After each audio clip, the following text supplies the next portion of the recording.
আজকে অনেক লোভনীয় একটি ভর্তা করব। দেখেন কত লোভনীয় দেখাচ্ছে। তো তার জন্য আমার পুরো ভিডিওটি দেখতে হবে। আসসালামু আলাইকুম। আশা করি সবাই ভালো আছেন। আল্লাহর রহমতে আমিও ভালো আছি। তো শীতের সবজি সিম, আরও অনেক সবজি আছে। শীতের মধ্যে অনেক সবজি পাওয়া যায়। তো আমি সিম আর চাপা শুটকি দিয়ে আজকে একটি ভর্তা করব। তবে অনেক মজাদার এই ভর্তাটি। তার জন্য আমার পুরো ভিডিওটি দেখুন, আমার পাশে থাকুন, আশা করি ভালো লাগবে। অনেক দিন পর একটি নতুন ভিডিও নিয়ে আসলাম। তো আমি অনেক ঝামেলার মধ্যে আছি, এই জন্য ভিডিও করতে পারি না। ভিডিওম্যান যে ভিডিও ক্যামেরাম্যান সে বাড়িতে নেই, এই জন্য আমার ভিডিও করা হচ্ছে না। তো সবাই দেখেন আমার ভিডিওটি। এই যে আমি সিম, কাঁচামরিচ এগুলি সব কেটে নিয়েছি। এখন পরিষ্কার করে ধুয়ে একটি পাত্রের মধ্যে দিয়ে দিচ্ছি।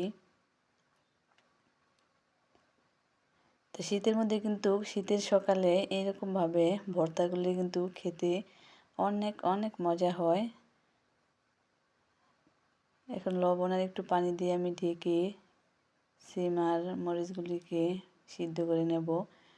এদিকে আমি চাপা শুটকিগুলি ধুয়ে নিচ্ছি, পরিষ্কার করে নিচ্ছি।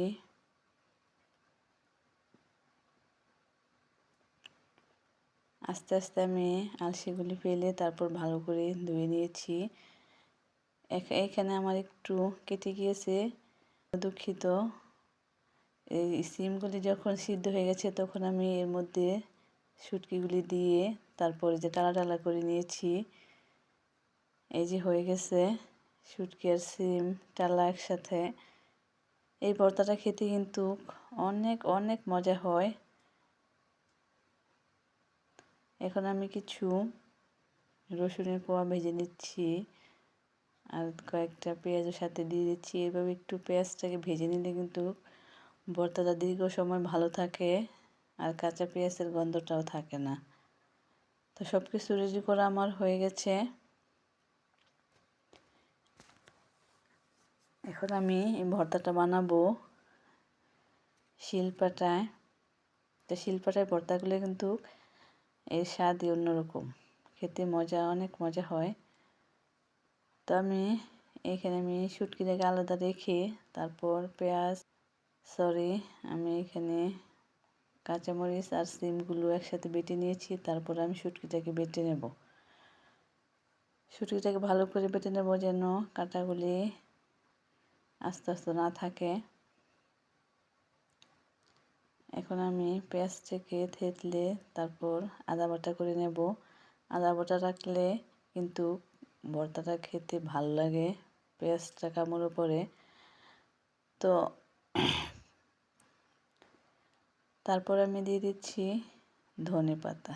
সব ভর্তার মধ্যে শীতের মধ্যে কিন্তু ধনেপাতাটা দিলে ভর্তার স্বাদ কিন্তু দ্বিগুণ হয়ে যায়। তো আমার কাছে খুবই ভালো লাগে ধনেপাতার গন্ধটা। এই যে হয়ে গেছে আমার ভর্তা তৈরি করা। এখন আমি দিয়ে দিচ্ছি লবণ। তো দেখেন কতটাই লোভনীয় দেখাচ্ছে, আমার জিভে কিন্তু জল এসে যাচ্ছে। খেয়েছি তারপরও আবার এডিটিং করার সময় দেখেও কিন্তু আমার জিভে জল এসে গেছে। তো কি করব, লোভ আর সামলাতে পারছি না। দেখেন কতটাই লোভনীয় হয়েছে, অনেক অনেক মজা হয়েছিল। তো লোভ যেহেতু সামলাতে পারছি না, এই জন্য আমি পাটার মধ্যে কিছু ভাত দিয়ে তারপর পাটা মেখে ভাত খেয়ে নিচ্ছি। এর সাথে একটু ভর্তাও অ্যাড করে দিয়েছি। তো এরকম শিলপাটায় কে ভাত মাখিয়ে খান, কমেন্টে জানাবেন। তো আমার ভিডিওটি কেমন লাগছে, আশা করি ভালো লেগেছে। তো আমার পাশে থাকার জন্য আপনাদের সবাইকে অসংখ্য অসংখ্য ধন্যবাদ আমার পুরো ভিডিওটি দেখার জন্য। অন্য আরেক দিন নতুন আরেকটি ভিডিও নিয়ে হাজির হব। আজকের মতো বিদায় নিচ্ছি।